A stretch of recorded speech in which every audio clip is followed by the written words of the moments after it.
Hi,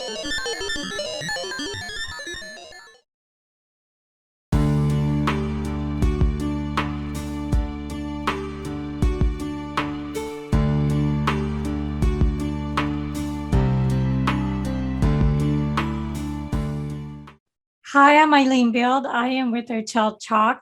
And today we have Diane Vich with us, and she is one of the contributing authors for the #1 bestseller, Mayhem to Miracles. Hi, Diane. Hi, I'm glad to be back. Yes, it's glad to have you back. We did talk on one of the other books that you were in, Crappy to Happy, and this is the third one in this series. And I want to introduce you. Diane is a registered nurse, an author, and a nursing professor, hypnotist, holistic health coach who helps people overcome chronic illness and pain through mind, body, and soul connection. I love that. Through her own experience healing herself with alternative therapies, Diane helps clients overcome trauma, chronic disease, digestive issues, and negative patterns that impact their health. And I want to say, when you read Diane's story that's in this book, Mayhem to Miracle, at least for myself, when I read it, the thoughts that kept going through my mind is, wow, do the challenges ever stop? I mean, it's just one thing after another. And yet you almost like stayed a step ahead of it, even though they kept compiling on top, and you never lost sight of having faith that you will overcome and that someday it will be behind you. So let's start out with just kind of start at the beginning of where you want to talk about where things began for you, and then we'll go from there. Okay. So I guess we would start on October 5th, the day that Crappy to Happy was released, was the most difficult day of my life. I had no idea what was coming, and it threw me off course. Like, I felt like my world had collapsed. It was my son's birthday. He was 14. He had just turned 14. And then I get a text message that my cousin had suddenly passed away. And I had failed to contact her over the whole COVID, restrictions. And I felt guilty that I had wanted to reach out and I hadn't reached out. And now my opportunity was gone. So I think it's so important for us to act on things when we think of them and not hold back. And that's one of the things that I learned this year was whenever somebody pops into my head is I go and I send them a message or I call them, because you don't know if they're going to be here tomorrow. That's true. Yeah. So that day set me in so much reality, because it really stuck me into grief, right? I had grieved, we've all grieved many times in our lives when we lose people, but every time that we have a challenge that comes into our life, we actually go through the stages of grieving again. And for me, the stages of grieving at this point were because I was about to expose the fact that my innocence had been taken away. And I had been so scared to say it for 38 years, but now it's on paper and I have to confront my biggest fear, right? So the month of October was about me really practicing self-love to be able to do that. I finally worked up the courage to tell my parents and my siblings. One of my siblings knew, the other didn't. And it was about opening up and speaking my truth and telling what I knew at the point of my story, because I really didn't know the whole thing. I had suppressed it so long that I really wasn't ready to see what really happened in that room. Mm-hmm. It took me a good year to finally do that. And we'll talk about that later. But in October, that's where I was. I was basically living Crappy to Happy so that I can go from mayhem to miracles. And it really took me a year. Well, and that's what's so amazing about your story is that you have this childhood trauma that had been suppressed, and it had impacted you, and people around you saw some changes, but they didn't understand what it was about because you weren't talking about it. You didn't have a voice as a child through that trauma. And writing your story in Crappy to Happy kind of brought it to the surface, and you had to face it head on. And that's a scary place to be, to become vulnerable, to not only start to speak about it and heal from it, but to also face the ones who were the perpetrators, which you mentioned that you did see them at your cousin's funeral. And so I want to know, you must have been going through so many emotional up and downs through this whole process. How did you manage all of that? And when it came to that I'm going to say that pivotal point, crappy to happy, your cousins passing away, and you having not been able to talk to her, and having that loss of innocence when you were young, to seeing the people and then bringing it forth from that story in crappy to happy to your parents and your siblings, and then now writing about it in Mayhem to Miracles. Yeah, well, it's what the story is called, right? Self-love paved the way. That's exactly how I did it. So the first day was obviously super tough. The day of my son's birthday was a lot of mixed emotions. I was happy because he was 14, but I was feeling all of this other stuff. I knew it was coming. There was conversations about other people within the family, so I knew that I was getting ready to see them. And I really had to do a lot of self-love. So anytime that I felt a shift in my body, I talk about how awareness is so important. When I felt that awareness happen, that I got a sudden pain somewhere, or I felt a rush of energy to my head, or some tightness in my shoulders, I had to take action in the moment and not let it build. It went through periods of where I actually had injuries and pain that lasted longer than I could anticipate. But it was really about practicing self-love and using that self-awareness, and then using my tool belt, doing the meditations, to making sure I did exercise, making sure I was eating healthy, because if you don't have a good foundation, it just creates more stress in your body. And little by little, I was able to unravel it. And by the time of the burial, I was actually very happy that day. And I was kind of in shock, because I knew I was going to face them again, right? Because now it's the burial. But once it was over and I got to my car, and I felt this deep sense of peace, and then I just looked out in front of the mirror, and I saw this butterfly, and it was just dancing for me, this yellow butterfly.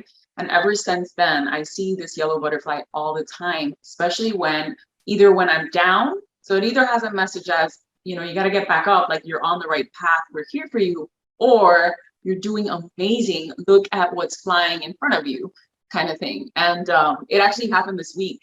So I, for the first time ever, never told anyone in the hospital except my close friends as to my story. So I actually published it for the hospital. And as I was typing it, another butterfly flew upstairs in my second window, which is very high. Usually they fly very low. And this one was like making it a purpose that I needed to see it. And for me, it's a recognition that she was telling me, you're free to tell your story. It's time not to hide anymore. You're magical. And not to be scared. I love how animals speak to us like that. And I think part of that inner peace is reflective in either animals or people or experiences that show us that we've taken that step towards that personal freedom. Because I think for you, you kind of were in a cage, you were really stuck in the fear of not being able to have that voice, or the fear of having that voice. So now that you have this freedom and you've told the story, and now you have that voice, and you're sharing, and you're moving forward really in a beautiful light. I mean, you look so awesome, and I wouldn't know that you've had this such traumatic experience and have had to go through the steps to get where you are today. What do you think is the foundation and the strength that is keeping you in that strong space to be able to build that, keep building upon that courage that you took, and to be helping others who might be where you were, to give them hope? Okay. Well, definitely self-love is the most important thing. So I literally wake up in the morning and I am doing my meditations. I go do yoga. One of the easiest things that I realized is, in order to surrender my control, in order to accept the things that are coming to me, is that I actually need to surrender. And the easiest way to surrender is actually floating in a body of water. So I float every single morning, and I do prayers, I do affirmations, I do counts. I focus on my breathing. And when I feel like I'm ready to jump into the day, then I just get out and get ready. And that has really helped me to really align my brain. Because sometimes I think when we wake up, we might wake up from a nightmare. We might wake up having that to-do list or that negative voice. And it's important to tackle that early on, and work on it throughout the day using that awareness. So one of the things I love that I do now all the time is twice a week. I have these free live streams where I do meditations on Insight Timer. It's an app, and I help whoever's on that live stream. Sometimes it's 50 people, sometimes it could be 150, and it's teaching them simple strategies, right, to reduce the stress in the moment. And sometimes it's a simple thing that they wouldn't have even thought of, but if they try it and they use their awareness, I show the pain scale all the time. So 0 to 10, where are you on this pain scale? And I say it's not only for pain, it's for stress, it's for anxiety. You got to know what you're feeling. And then we do an activity, and it really helps me reinforce that what I'm doing is right, and that I'm doing the right thing, telling my story, because they feel better after. And that just helps me realize how important it is for me to continue on and to do these things and be who I'm meant to be.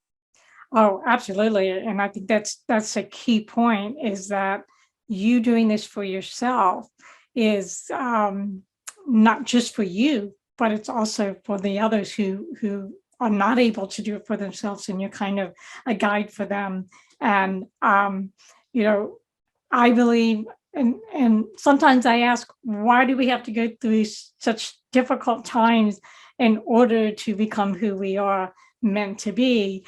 But it seems to be the policy of the laws of the universe. And so, I think for you, going through those difficult times has made you stronger in many ways. And I hear your confidence and your surety that these tools that you're using, the meditation and the quieting of the mind and waiting until you're very assured that you're ready to go out into the world, because the world is a very beautiful place, but it can also be very daunting. And I think the message that you've given in your story is that we can overcome, and we can be in the world and be in our own centered state. So with that said, what would you say is the strongest thing that you have stepped into that keeps you centered? Strongest thing I've stepped into is that I actually faced what happened in the room. Like, it took me until early summer to finally decide I needed to go into a treatment called EMDR, which is desensitizing the brain and the limbic system of the trauma and the emotions that happen.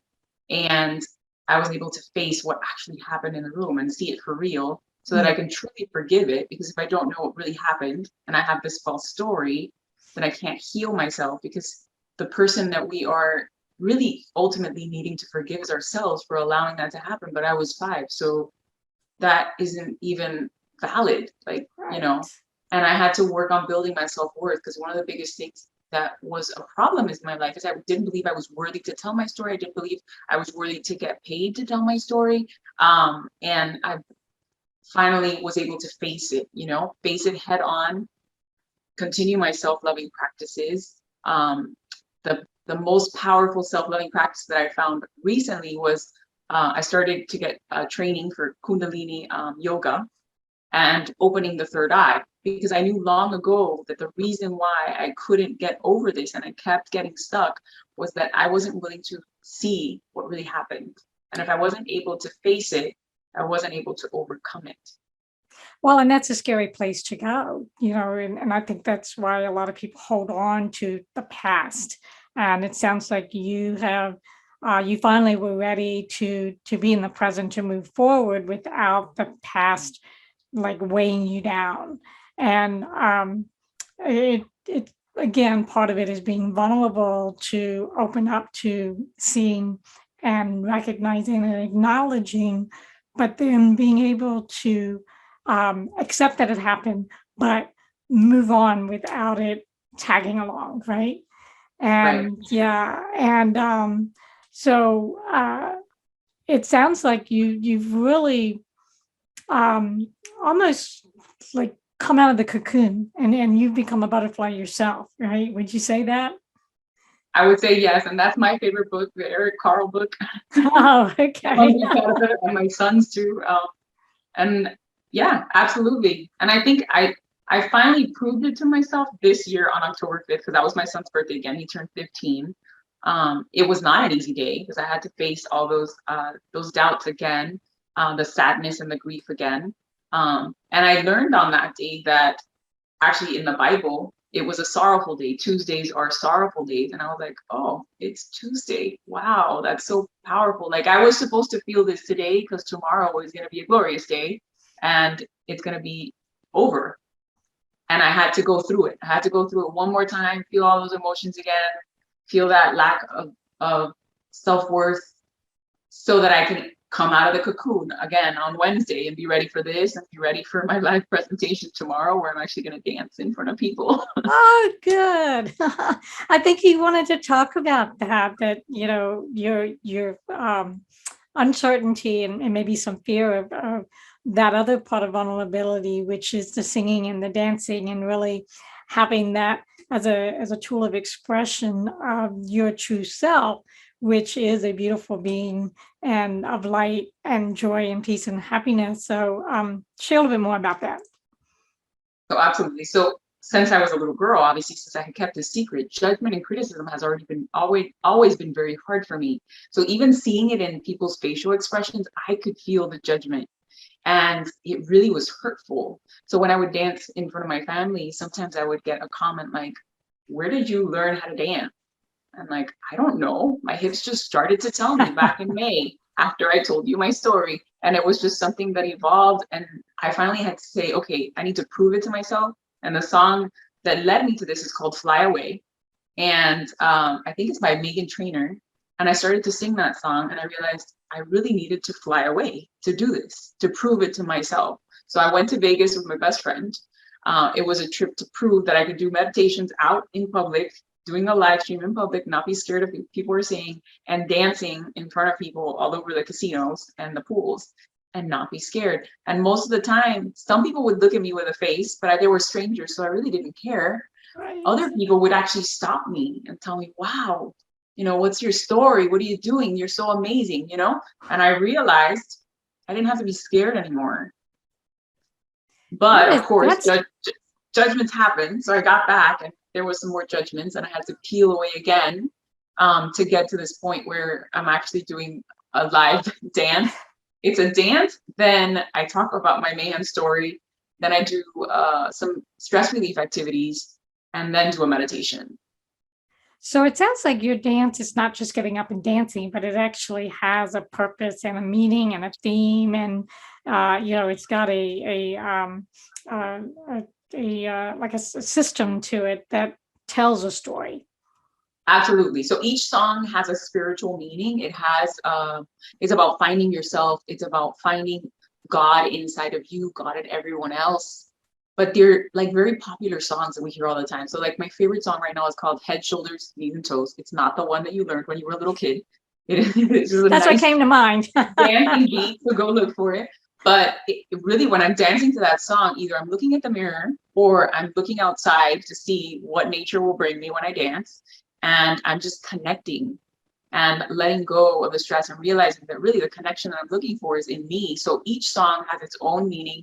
Each movement is about relieving the emotions, the frustration, the anger that we have in our abdomen and our pelvis, because I realized that's where I was holding all of this stuff, which is why I ended up publishing the book a long time ago, The Truth About IBS and Anxiety, is because my worst symptoms were my digestive tract, because I was holding on to all of this crap. That's right. And it does show up in the body. Yes. Yeah. Yeah. So the movements are very, very specific, intuitively guided. The songs have a very special meaning to me. And I basically play the music and explain what I found and guide them through the dance as they let go of stress, as they get, you know, more aligned and balanced and re-energize themselves in the process. Now, is that something you teach as well? Is dance with expression for purpose?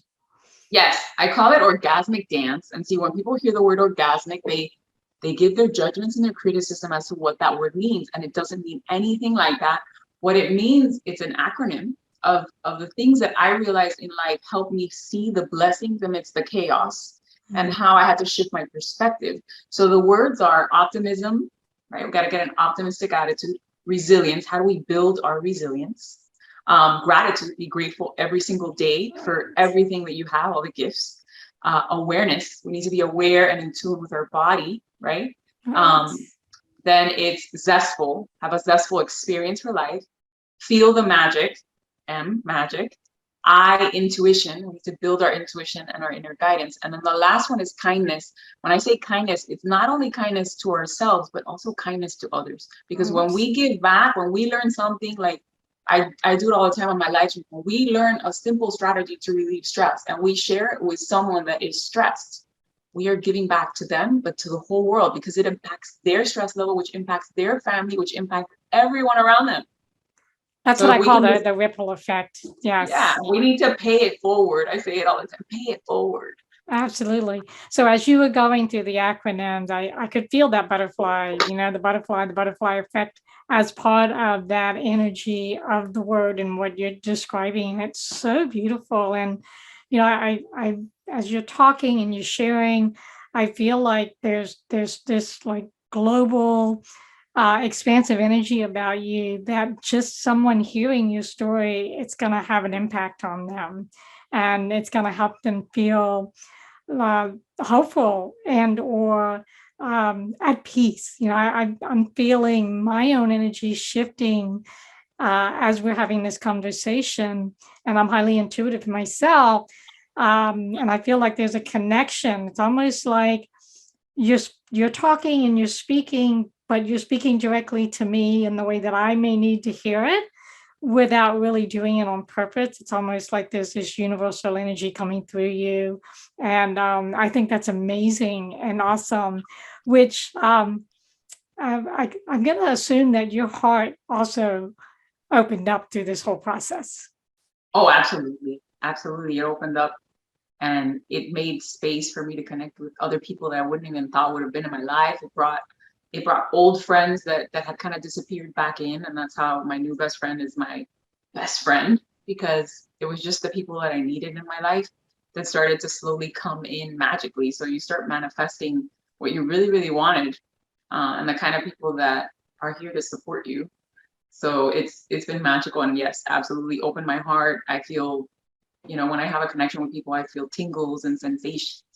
I love when that happens. Yeah. One of the things I wanted to mention is actually this acronym. I actually invented it. It came to me intuitively like 2 years ago, but because of the judgments of people close to me and them thinking what the word meant, it made me freeze. It made me hide who I was. It made me hide my identity, because I started living in this feeling of shame and guilt for a word that means nothing to do with what they assume, because we always have this tendency to judge before we actually know. So I think people really open up.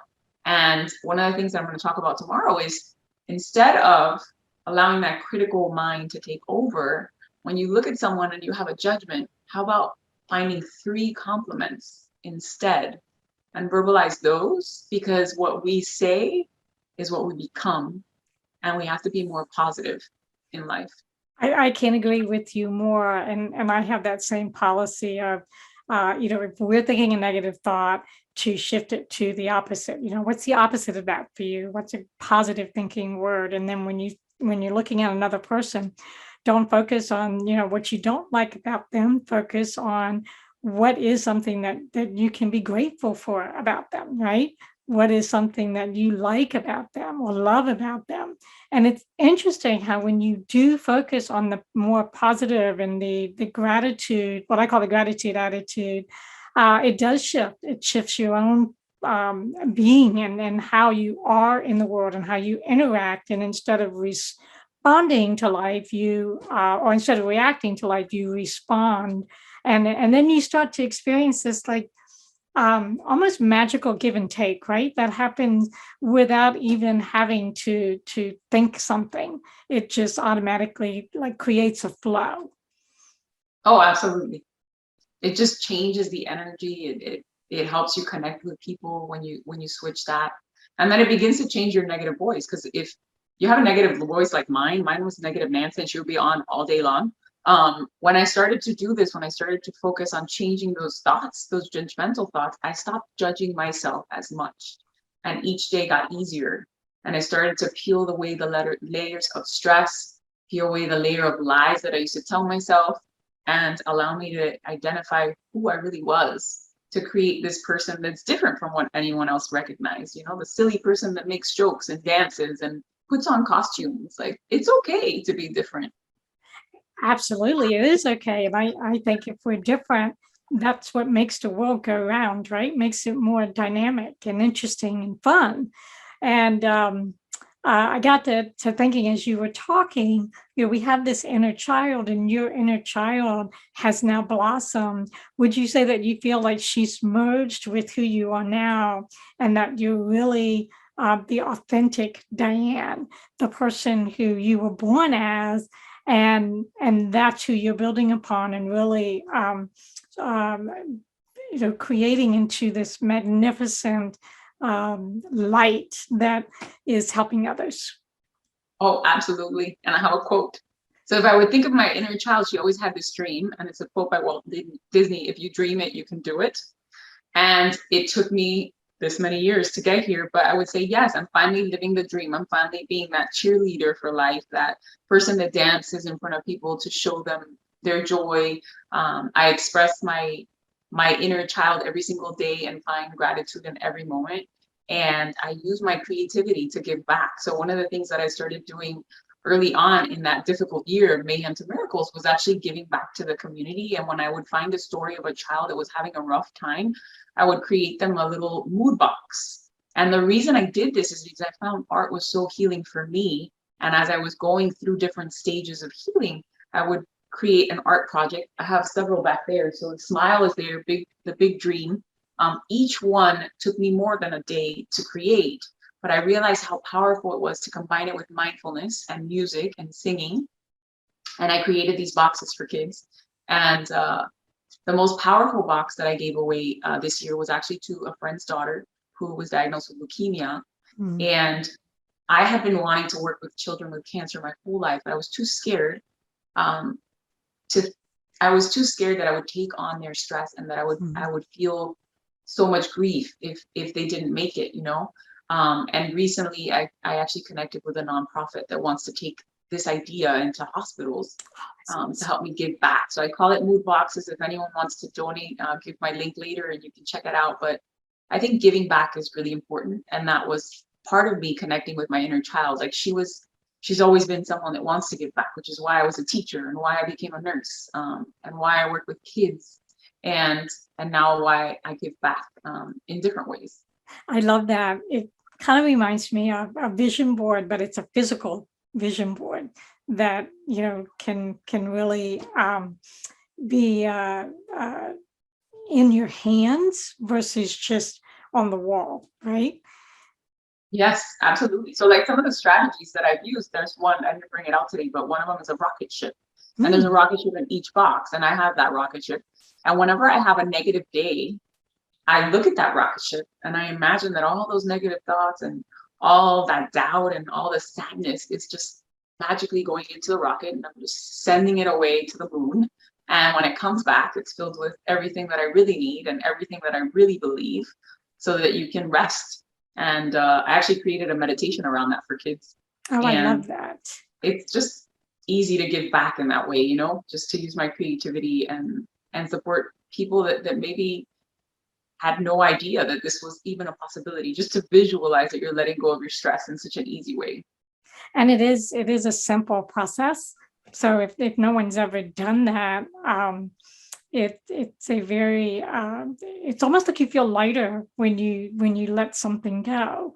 And I think that's probably part of your like overall healing, that you've let go all of that weight that you've been carrying around. And now it's almost, again, you're that butterfly, you're light, and just sharing that freedom that you've experienced, and to let other people know that they can.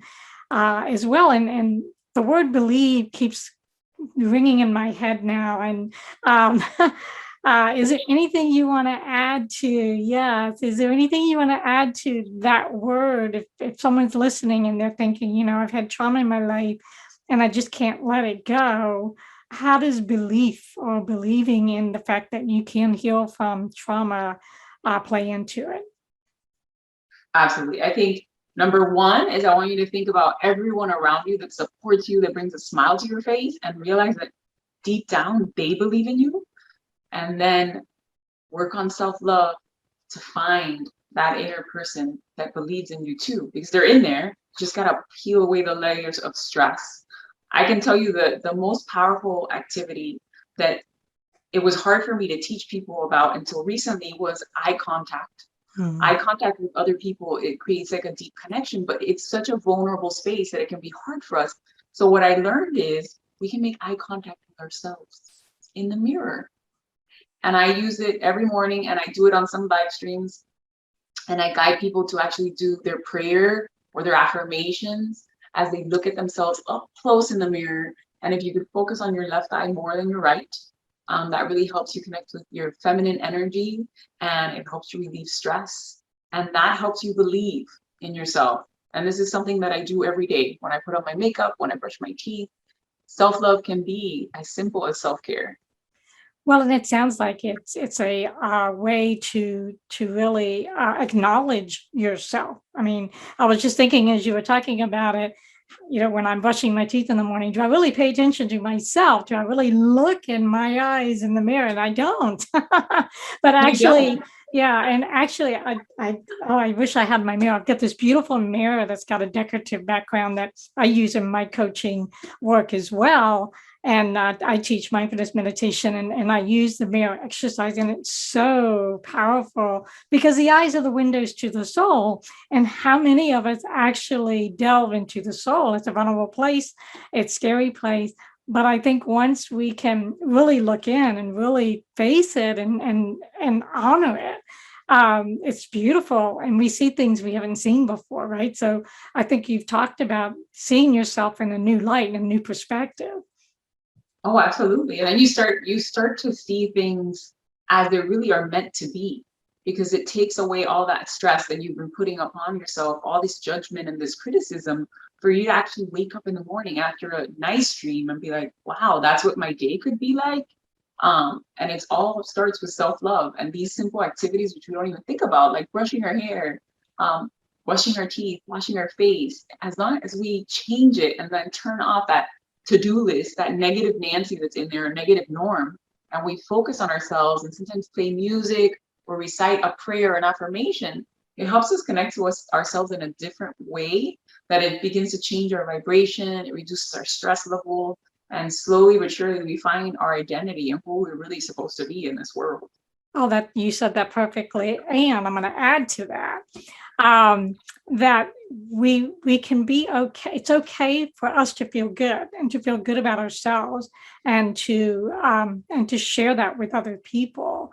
I've had experiences in the past where people will say, you're too happy, or, you can't be happy because I'm not happy. But I like to challenge that to say, but you can be happy too, and it's okay for us to express through the things that are important to us and value who we are, and be happy. So it sounds like, you've really developed tools and ways to teach others and help others to be okay to be happy.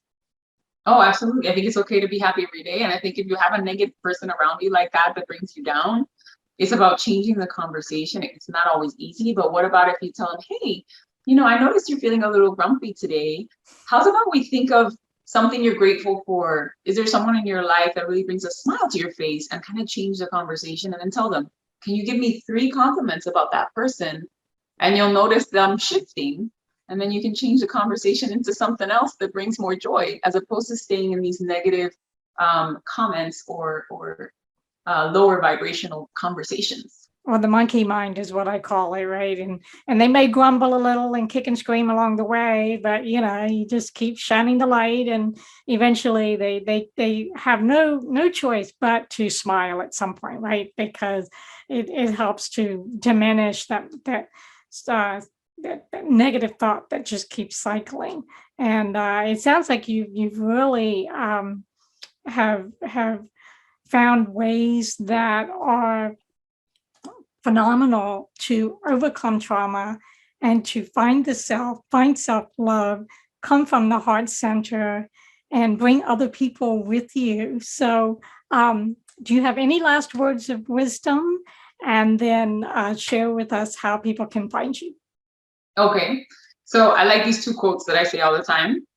Your medical history doesn't have to be your fate. I do have a genetic condition, and I'm no longer on tons of prescriptions. I don't have chronic pain or symptoms, so you can overcome it. And the second one is love the body you're in, get the body you want. Because if you start doing these loving, self-loving practices, you begin to shed away the fat and shed away the stress. And that's why people say, oh, you're glowing or you've lost weight. It's because I've been shedding away the stress and the crap that was holding you back.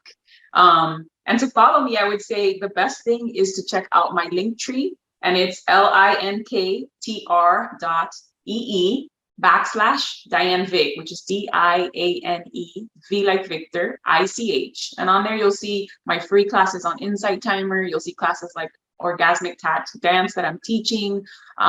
You'll see any events, my podcast, which is eventually going to come back. So all of those links are on there and on my social. That's awesome and amazing. And thank you for sharing and being such a positive influence for others. And I hope people will reach out to you and, have been inspired by what you've shared today. Thank you for having me again. It was really a pleasure. It was a lot of fun. You're welcome. Bye.